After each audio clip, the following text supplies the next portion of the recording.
Tifosi Rossi, kembali lagi di MRZ Point, channel khusus berita AS Roma dan klub-klub Liga Italia Serie A. Memasuki edisi ke-282 ini, di pekan ke-33 di mana AS Roma akan menghadapi Bologna, kita akan bahas berita tentang kemungkinan pergantian formasi yang dilakukan oleh De Rossi kala menghadapi Bologna, di mana satu, yaitu Romelu Lukaku tidak akan tampil karena cedera yang ia derita di laga versus AC Milan yang lalu, dan kemungkinan baru akan bisa pulih dan tampil di laga semifinal pertama antara AS Roma kontra Bayer Leverkusen.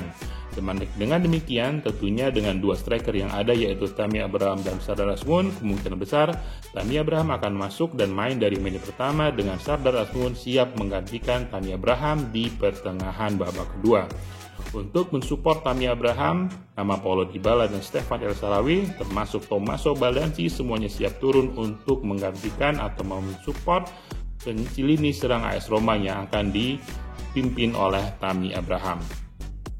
Untuk lini belakang perubahan tentunya terjadi dari nama yang pertama yaitu nama Chris Smalling yang akan diistirahatkan dan diganti dengan Diego Llorente, dan juga nama Angelino yang seperti biasa turun di laga-laga kompetisi domestik, sedangkan Spinazzola akan lebih banyak bermain di kompetisi Eropa. Kabar panas lainnya yaitu adalah penjelasan De Rossi atas tuduhan Lotito di mana laga antara Udinese versus AS Roma tidak sepatutnya dihentikan. Karena mengingat kondisi Ndicka bukanlah kondisi dalam kode merah namun masih dalam kode kuning, yang mana pertandingan sepatutnya hanya bisa ditunda sebentar saja dan dilanjutkan tanpa perlu mengubah tanggal dan hari pertandingan, dan membuat kegaduhan di mana AS Roma sekarang melakukan protes terhadap keputusan Liga Italia yang melanjutkan laga Udinese versus AS Roma di pertengahan pekan nanti, yaitu pada tanggal 25 April. Di sini De Rossi menjelaskan kembali tweet yang dibunyikan oleh Lazio, yaitu pada di jam 20.42 di mana Lazio amat sangat mendukung Evan Ndicka yang berada dalam kondisi sulit, di mana tweet dukungan dari Lazio masih dapat dibaca dan jelas di sana bahwasanya tidak ada sebuah klub di dunia manapun yang sampai mengeluarkan tweet dukungan dalam kondisi kode kuning. Jadi De Rossi meyakini bahwasanya apabila sebuah klub sudah memberikan sebuah tweet dukungan dalam sebuah pertandingan, berarti pemain tersebut berada dalam kondisi kritis, yaitu dalam kondisi kode merah.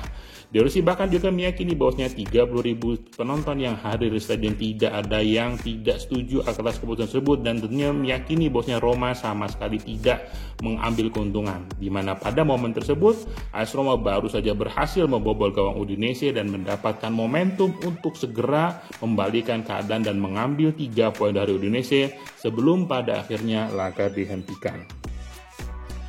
Udinese sendiri kini terperosok di zona degradasi dan hanya berselisih 1 poin saja dari Frosinone di peringkat ke-18. Dengan kondisi tersebut, Udinese tampak memikirkan untuk memecat pelatih Gabriele Chiovi dan mengganti dengan pelatih baru yang merupakan pelatih ketiga Udinese di musim ini setelah pelatih pertama Andrea Sottil dipecat setelah 9 laga memimpin Udinese.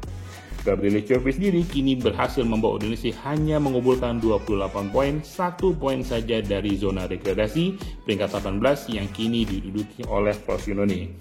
Calon pengganti dari Gabriele Chiovi adalah sang juara dunia, mantan pemain Juventus dan mantan pemain Real Madrid, yaitu Paulo Cannavaro yang pernah melatih di Cina.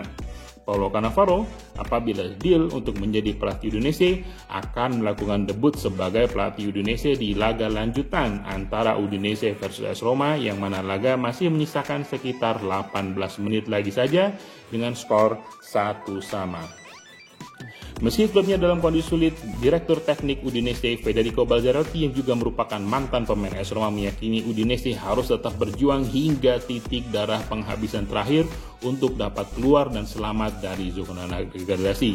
Untuk itu, segala cara harus diusahakan untuk mendapatkan poin dari AS Roma. Kalaupun tidak menang, setidaknya hasil seri bisa diusahakan dari laga antara AS Roma versus Udinese yang akan dilakukan di pekan ke-20 di tanggal 25 April nanti. Untuk berita terakhir kita tutup dari permintaan De Rossi untuk memperpanjang kontrak Paulo Dybala, di mana kontrak Dybala akan berakhir di tahun 2025. De Rossi meyakini Dybala adalah jantung permainan AS Roma dan tidak boleh dibiarkan begitu saja kontraknya berakhir di tahun 2025. De Rossi ingin Dybala menjadi ruh permainan AS Roma dan bertahan lebih lama lagi di kota Roma. Lebih-lebih, minat dari klub Arab Saudi dan klub-klub Liga Inggris tampak sudah mulai berdatangan kepada Paulo Dybala yang menunjukkan vitalitasnya untuk klub AS Roma dengan mencetak 12 gol hingga pekan ke-32 ini. Seperti Fossi Rossi, sekian berita untuk edisi kali ini. Komen untuk berikan pendapat Anda tentang laga nanti malam antara AS Roma versus Bologna dan tentunya minat De Rossi untuk memperpanjang kontrak Paulo Dybala di AS Roma lebih dari tahun 2025. Jangan lupa subscribe untuk mendapatkan berita AS Roma dan update-update dari klub Liga Italia lainnya. Forza Roma.